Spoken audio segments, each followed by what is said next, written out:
हम सभी हाउसवाइफ चाहती हैं कि हमारा घर हमेशा ही ऑर्गेनाइज क्लीन लगे और हमेशा ही कभी भी कोई गेस्ट आए तो वेलकमिंग लगे। तो आज की वीडियो गाइज उन सभी हाउसवाइफ के लिए है जो अपने घर को हमेशा ही वेलकमिंग दिखाना चाहती हैं। तो हेलो, नमस्ते, welcome back to the channel. I hope आप लोग अच्छे होंगे। तो गाइज आज मैं आपके संग अपनी 5 मिनट क्लीनिंग रूटीन शेयर करने जा रही हूँ। So let's start the video. ये जो मेरा बास्केट है, क्लीनिंग बास्केट, इसको मैं लेके ही अपनी क्लीनिंग स्टार्ट करती हूँ। तो सबसे पहले तो गाइज मैं ये कोलीन रखती हूँ, ग्लास वगैरह कुछ भी वॉश करने के लिए ना, साफ करने के लिए कितना भी आप DIYs कर लीजिए, ये बेस्ट होता है मुझे लगता है। और ये मेरा एक ब्रश है जिससे मैं दरवाजे खिड़कियाँ क्लीन करती हूँ। मैं सारे सब जगहों के ना ब्रश अलग अलग रखती हूँ क्योंकि ये जैसे दरवाजे खिड़की करते करते थोड़ा सा रफ हो गया है। तो ये मेरा एक ब्रश है और ये एक ब्रश है मेरा जो इसके ना ब्रिसल्स बहुत ही सॉफ्ट हैं, तो इससे मैं सोफा, मैट्रेसेस वगैरह क्लीन करती हूँ। और ये एक मेरा ब्रश है विथ डस्टर, तो जैसे बेड क्लीन करना हुआ या कोई ऐसा सरफेस जहाँ मतलब हमें कचरा भी, तो हम ऐसे करके ऐसे निकाल सकते हैं। तो ये बहुत ही अच्छा है। कभी कभी जब मैट्रेस हटाइए ना तो बेड के अंदर भी बहुत ज़्यादा क्लीनिंग करनी होती है, तो मैं इसका यूज़ करती हूँ। और ये मैं कोई भी बेडशीट जो पुरानी हो जाती है ना, वो बहुत ही क्योंकि सॉफ्ट होती है, तो उसका इस्तेमाल मैं क्लीनिंग के लिए करती हूँ। और इस तरह की बनियाइन का भी मैं इस्तेमाल करती हूँ। बनियाइन के शोल्डर पोर्शन को मैं कट कर देती हूँ और इसको क्लीनिंग में यूज़ करती हूँ। ये हो गया। और ये मेरे जैसे जो भी डेकोरेटिव आइटम है उनको क्लीन करने के लिए, क्योंकि ये बहुत माइक्रो फाइबर का बना हुआ है, तो मैं इससे क्लीन करती हूँ सारे डेकोरेटिव आइटम्स। और ये है मेरा एक मैश क्लीनर, जो जालियां होती है ना उनको क्लीन करने के लिए ये बेस्ट है गाइस। ये पहले भी मैं वीडियो में शेयर कर चुकी हूँ और ये तो मस्ट बाई है, क्योंकि जालियां कितना भी पहले मैं ना इससे साफ करती थी तो बहुत ज़्यादा फेस पे आता था, उड़ता था, लेकिन इससे इतने अच्छे से क्लीन हो जाता है और बिल्कुल भी उड़ता भी नहीं है डस्ट, और इसमें बिल्कुल चिपक जाता है। तो बहुत ही ये मेरी तरफ से तो हाईली रिकमेंडेड है। तो ये है मेरा मेरी क्लीनिंग का ये मंत्र है कि मैं ना कमरे के हिसाब से क्लीनिंग करती हूँ। कमरे वाइज सबसे पहले जो कमरा है आगे का, मैं उसको क्लीन करती हूँ। और जो भी सामान इधर उधर बिखरा पड़ा है ना, जैसे चप्पलें इधर उधर पड़ी हैं बच्चों की, वो सब मैं ऑर्गेनाइज करती हूँ। जो उनकी जगह है ना वहाँ पहुँचाती हूँ, वहाँ रखती हूँ। और फिर उसके बाद हर उस कमरे की जो भी चीज़ें हैं उनको मैं एक बार कपड़े से, सूखे कपड़े से ही एक बार वाइप आउट कर देती हूँ। तो मैंने चप्पलें रख दी, बच्चों ने ये रैकेट इधर उधर रख दिया था, उनको उनकी जगह पे पहुंचा दी। और ये मेरे बड़े बेटे का कमरा है, तो मैं जैसे डेली बेसिस पे जितने भी इलेक्ट्रॉनिक आइटम्स हैं उनको मैं डेली बेसिस पे क्लीन करती हूँ। और एक बार सूखे कपड़े से सारे बुक्स वगैरह अरेंज करके, टेबल वगैरह वो सब मैं पोंछ देती हूँ। ये मेरा न्यूज़पेपर बास्केट है गाइस। तो न्यूज़पेपर मेरे हस्बैंड पढ़ते हैं और ऐसे ही डाल देते हैं उसके ऊपर, वो अच्छे से नहीं रहता है। तो मैं ये मेक श्योर करती हूँ कि जिस भी कमरे में मैं जाऊँ उसको पूरी तरह से क्लीन करूँ और उसकी हर एक चीज़ जो जिसकी जगह है ना उस जगह पे मैं उसको रख दूँ। अब मैं आ गई उसके बगल में ही मेरा लिविंग रूम है, उसमें तो अगर मुझे फर्निशिंग, बेडशीट्स वगैरह चेंज करनी है तो मैं चेंज करती हूँ। और अगर मुझे चेंज नहीं करनी है तो मैं ना सिंपली बेडशीट को अच्छे से झाड़ देती हूँ आंगन में ले जाके, और जो उनका मैट्रेस है एक बार ब्रशिंग उसको कर देती हूँ।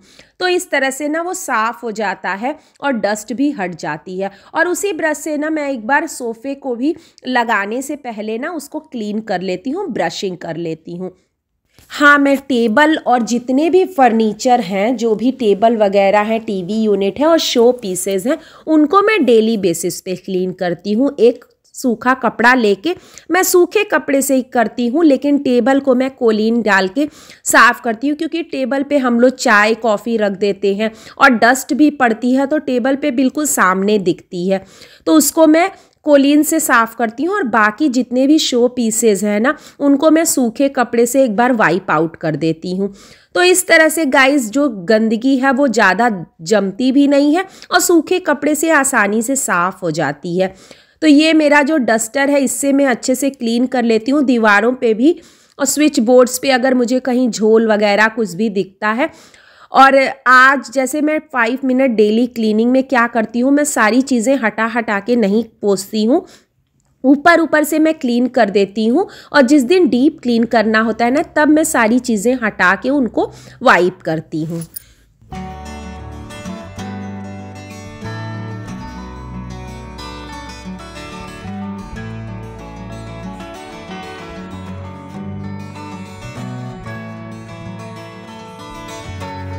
जो कांच का टेबल है उसको मैं टेबल क्लॉथ जो भी है मैं उनको अच्छे से वाइप आउट करती हूँ, क्योंकि उन पे डस्ट आ जाती है। और जब ठंडियाँ थी, खिड़कियाँ खुलती नहीं थी, तो उतनी डस्टिंग की ज़रूरत नहीं पड़ती थी।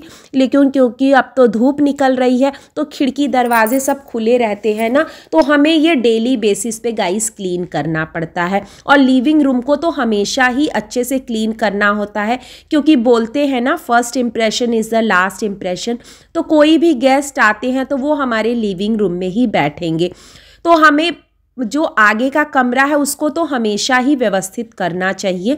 वैसे तो मैं सभी कमरों को अच्छे से व्यवस्थित करती हूँ, लेकिन क्योंकि बच्चे जब आते हैं, जिस रूम में रहते हैं, तो थोड़ी सी चीज़ें मैसी हो जाती हैं।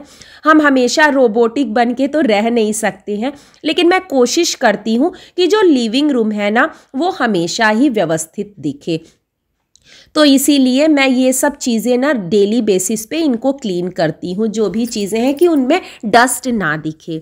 अब गाइज मैं आ गई अपने बेडरूम में। इसमें मैं मिरर भी ना रोज़ साफ़ करती हूँ, क्योंकि कई बार ना बच्चे क्रीम के हाथ से, तेल के हाथ से ना ग्लास को छू देते हैं, या मैं ही कभी कुछ फेस पैक लगाई तो वो गिर जाता है, तो वो दाग पड़ जाता है। तो इसीलिए मैं कोलीन से ग्लास को साफ़ कर देती हूँ। और मिरर भी ना एकदम हमेशा साफ़ रहना चाहिए, क्योंकि हम वहाँ तैयार होते हैं।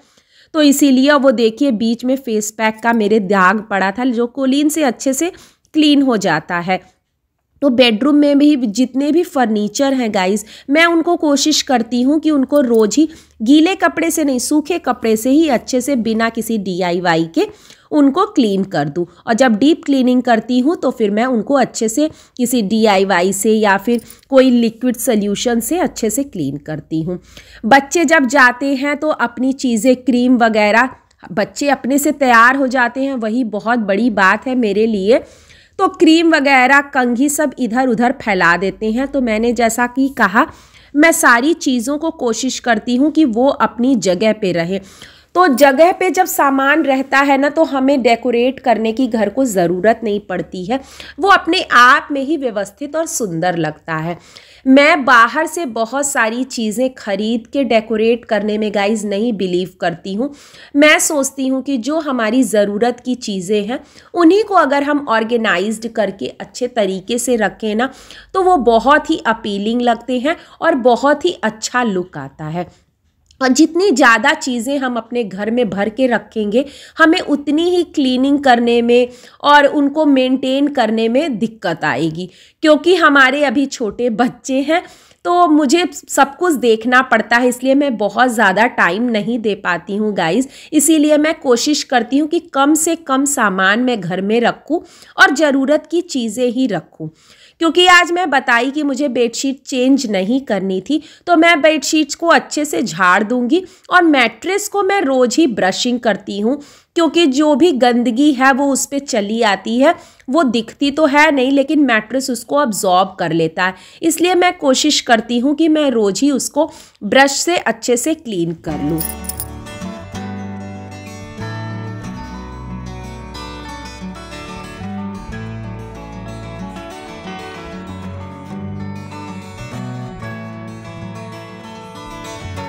इसी मेरे बेडरूम में गाइज ये साइड में एक रैक रखा है, जिसमें डेली कपड़े होते हैं और बच्चों के कुछ यूनिफॉर्म्स भी रखे रहते हैं।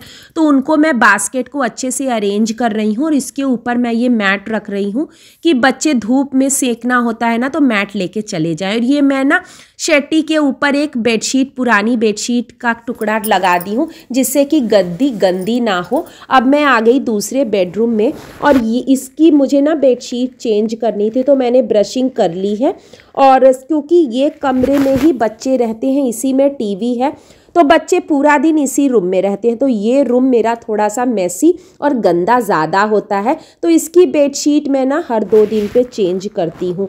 तो इसकी मैंने बेडशीट चेंज कर ली। अब मैं बच्चों के रैक, दोनों छोटे बच्चे हैं मेरे, उनके बुक्स को, क्योंकि वो बैग जब लगाते हैं ना तो बुक्स इधर उधर रख देते हैं जिनका टर्न नहीं होता है, तो मैं उनके रैक को अच्छे से अरेंज कर देती हूँ कि देखने में थोड़ा व्यवस्थित लगे। और कई बार क्या होता है ना गाइस, अगर हम बच्चों को बार बार बोलेंगे कि तुम अपना रैक सही करो तो उन्हें नहीं इतना मतलब फ़र्क पड़ता है, लेकिन अगर हम वो चीज़ें करें ना तो वो जब देखते हैं ना तो उससे ज़्यादा सीखते हैं। और मैंने जैसा कि बताया कि बच्चे इसी रूम में अपने कपड़े चेंज करके यूनिफॉर्म पहन के जाते हैं, तो मैं उनके सारे कपड़े पहले तो सीधे करके और सॉर्ट आउट करूँगी, जो मतलब लॉन्ड्री में डालना है उनको वॉश करने के लिए रख दूँगी, और जिन कपड़ों को नहीं मतलब धुलना है उनको मैं दरवाजे के पीछे टांग देती हूँ कि जब बच्चे चेंज करने आए ना स्कूल से तो उनको चेंज करने में हेल्प रहे। और टीवी वगैरह जो भी इलेक्ट्रॉनिक और फर्नीचर है, जैसा कि मैंने बताया, मैं उनको डेली बेसिस पे क्लीन करती हूँ।